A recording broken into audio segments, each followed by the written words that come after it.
Hi, Barry Slaughter-Olsen here from Interpret America 6 in Washington, D.C. And this is the first of our Facebook Live interviews that we're going to be trying to do over lunch a little bit. And I have with me Dr. Bill Rivers, who is the Executive Director of the Joint National Committee on Languages. Yep. So Bill has been attending the conference, and he also just facilitated one of our first work groups about remote interpreting.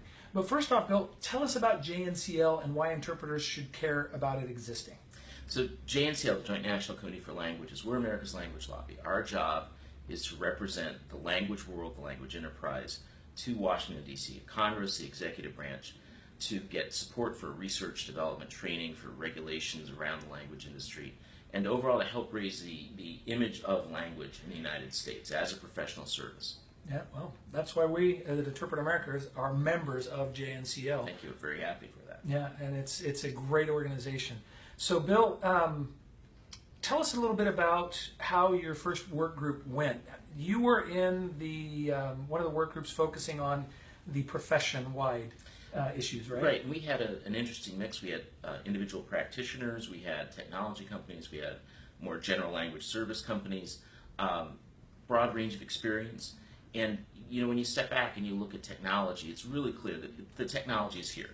And the question, the overarching thing for us was, if we don't take the opportunity now to lead on how the technology is used, implemented, how it changes our lives and our profession, somebody else is going to do it for us.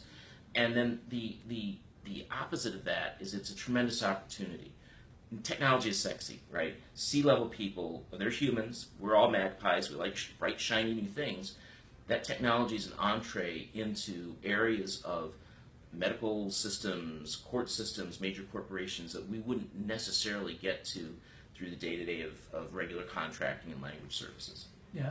So what were some of the responses from folks that were in the group? I mean, was there anything that just, that opened your eyes, or did you have any aha moments as you were listening to the different players from the profession and from the business side hash these issues out?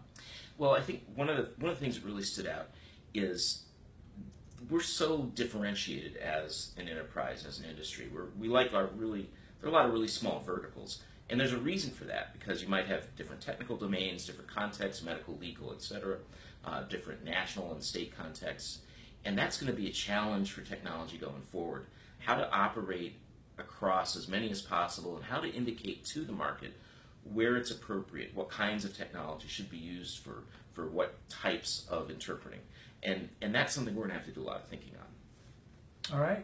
Well, Bill, thank you so much for your time. We hope to have other interviews here in a little bit. And thanks to everyone that's been joining us on our Facebook page. And we'll be up with another interview hopefully before too long. All right. Thank you, Barry.